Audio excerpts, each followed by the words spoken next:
Hey bees, I'm Marie from Humblebee and Me, and today we are diving straight into fall themed stuff with a beautiful pumpkin spice foaming hand wash. And I know you're probably thinking, Marie, it's sort of early to be doing pumpkin spice things, for which I have a 2-point counter. One, Canadian Thanksgiving is like next weekend, so pumpkin everything now, yes. And also, we actually have a winter storm warning on, like right now. It's all gorgeous and autumnal outside as I film this, but come October 2nd, apparently we're supposed to be getting like 5 centimeters of snow and a ton of wind and ew. So I say bring on all of the warm, cozy, lovely, pumpkin-y, spicy scents because come this video coming out, I'm gonna need it. This foaming hand wash was born out of some experiments that I actually started doing in July when I got my first bag of SCS, sodium cocoa sulfate, from Windy Point. And so I bought SCS so that I could make some jelly soaps. Okay, sorry, slight diversion, but this recipe is not mine. And I will link to it in the description box below so that you can make it, but like, okay. Like, come on, like, oh, this is so cool. And it's only like 5%. I'm such a child. 5% SCS, and it works great. It's super, super, super lathery. And so I got to think about all the different other things that I could put this surfactant in. And it's a really neat prilled surfactant. It comes in, well, maybe prilled isn't the right word, but it comes in neat little sort of sticks. And if you are familiar with sort of Lush product offerings, you will sort of recognize those little like sticks of surfactants because they use them in their shampoo bars. So I've been having tons of fun playing with this surfactant. I started with sort of the aforementioned jelly soap, and then I moved on to kind of playing with some shampoo bars. So I actually used one of them to wash my hair last night. I think it worked pretty well. I'll eventually share that one with you. And then I also tried just melting or dissolving the SCS in a ton of different liquid surfactants and then sort of diluting them, turning them into like hand washes and body washes and just a bunch of different things and sort of seeing what I thought. And so that's where this one came out of, and I really like it. So our surfactant blend for this foaming hand wash is a combination of SCS, the aforementioned sodium cocoa sulfate, and Amphosol CG, or Cocamidopropyl betaine. And so we're basically just kind of stirring these things together, and then they'll melt and dissolve together over heat in a water bath, and then we're going to add some water to that and sort of further dissolve and dilute that concentrated surfactant paste, and then we'll add some glycerin, and we'll adjust the pH and our preservative, and then we'll add some lovely essential oils to make it smell like pie.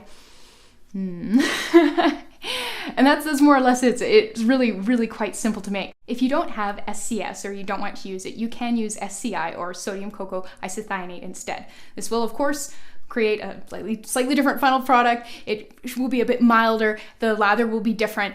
I love the lather that comes from using SCS. It is the most wonderful, like big, bubbly, rich, fluffy. It's gorgeous.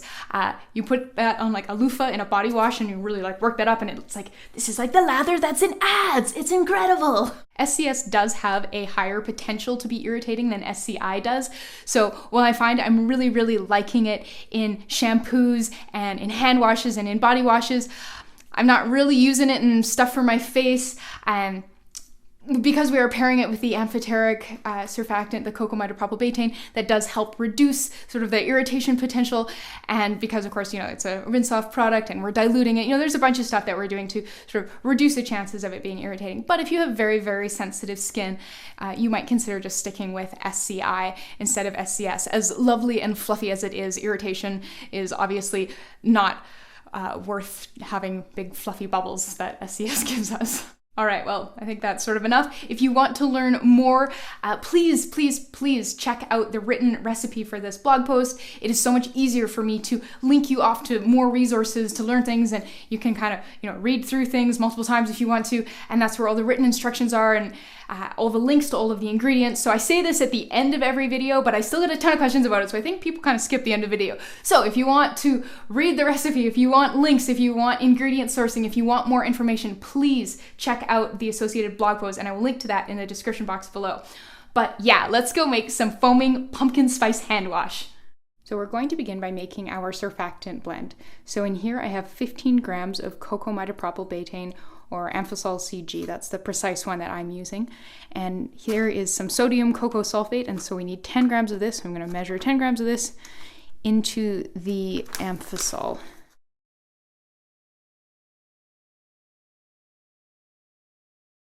And to melt this together, I'm going to pop this in a water bath. So this is just a small flat bottom saucepan with about 1 inch or 3 centimeters of water in it, and then a little silicone drink trivet to insulate the beaker from too much heat.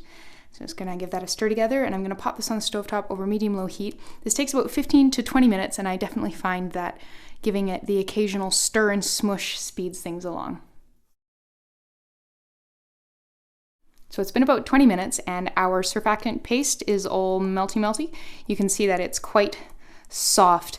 If yours is whiter or more translucent, that's really just an indication of how much you stirred it. You can kind of see if I really whip this up and get a lot more air in there, it starts to become quite a lot whiter. So don't fuss about the color. If you didn't agitate yours as much as I did, yours will be a little bit more translucent. So we're going to add 166 grams of distilled water, and this is just sort of lightly warmed. So I'm going to add a little bit here, stir it to sort of start combining it a wee bit. And of course you want to be relatively gentle because this is a great big blob of surfactants and you will just build up a lot of lather if you are quite rough with it. I'm going to give that a bit of a mooshin and smooshin to get it blending in. And then we'll add the rest of the water here. And I'm going to go pop this back on the stovetop over medium heat for everything to dissolve. So when we're done, it's going to look like this. You won't be able to see any solid bits. So this does take a while. So this is probably going to be at least 30 to 40 minutes, if not longer. It'll partially depend on how much you're smooshing and playing around with it. One thing that really helps is to use a fork and to use the tines of the fork to smush up your surfactant blob and increase the surface area, which helps it dissolve faster. All right, so as you can see, our surfactant blob has completely vanished, and I've also let this sit and cool a little bit so we can remove it from the water bath. And I want to check and make sure that not too much water has evaporated, since I did leave it for quite a while. And I know from doing a bit of math and knowing how much this beaker weighs when it's empty, this should weigh 302 grams, and it's 283.7, so that's obviously a little bit short. So we're just going to top it off with a bit more distilled water.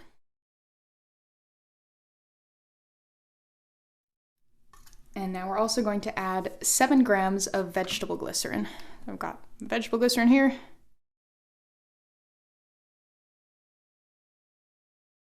So now we want to check the pH. So I know from doing this before that it's about 8, but we'll check again.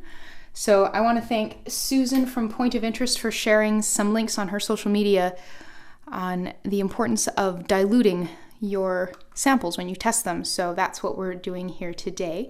This little beaker has 4.5 grams of water in it. So I'm going to add 0.5 gram of our solution to our water, and that will give us a 10% dilution.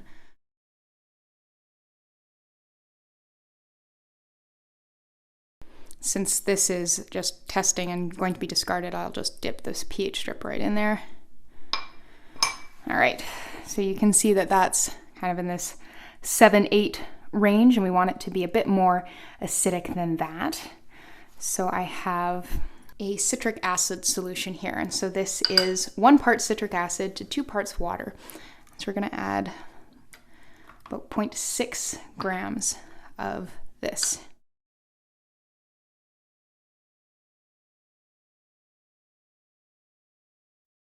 And here's another beaker that has 4.5 grams of water in it.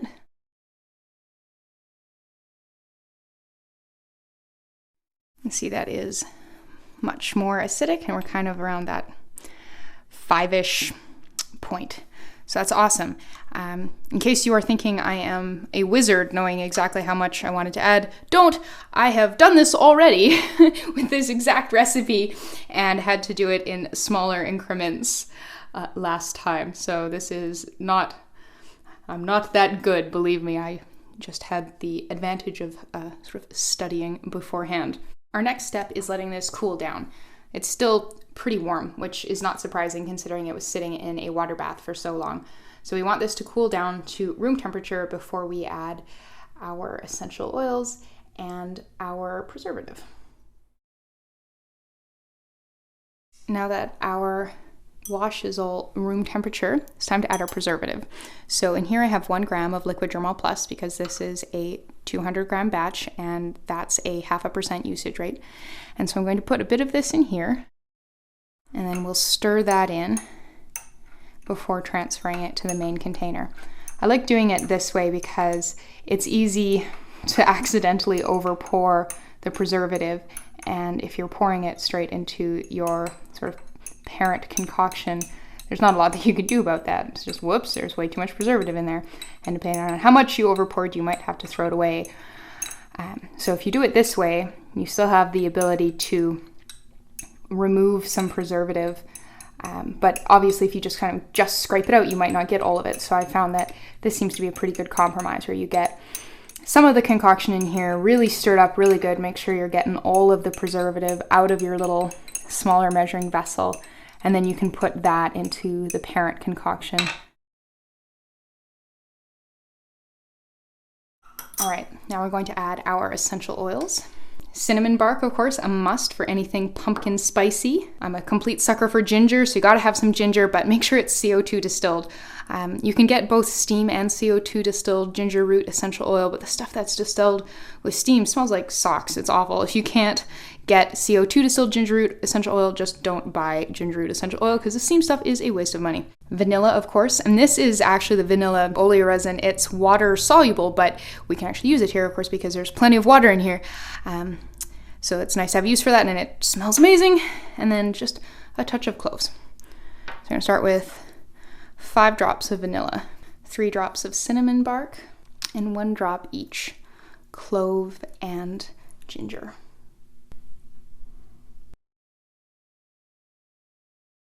So you can see that start to get a little bit more milky as the surfactants that power this cleanser solubilize the essential oils into the cleanser.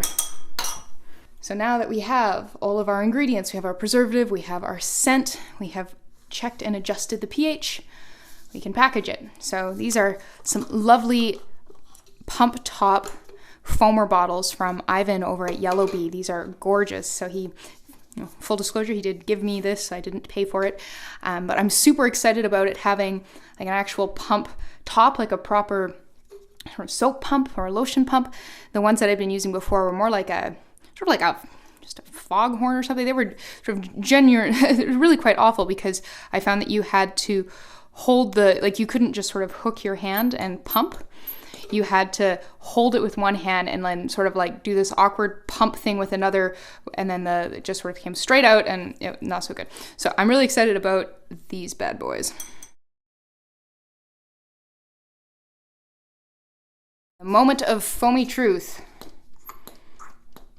Aw, yeah. Look at them bubbles, guys. Smells amazing. Super beautiful, creamy lather. Oh my goodness. Oh, this is awesome. All right. And there you go. You just made a beautiful pumpkin spice foaming hand wash. Thank you so much for watching. Please subscribe and check the description box below for the full written recipe with the amounts in both metric and imperial, and the link to this recipe on my blog, which is where you'll find links to all of the ingredients that we used and the equipment and lots of sort of other information about this recipe that is just so much easier to share in writing. So thanks so much, and I'll see you next time.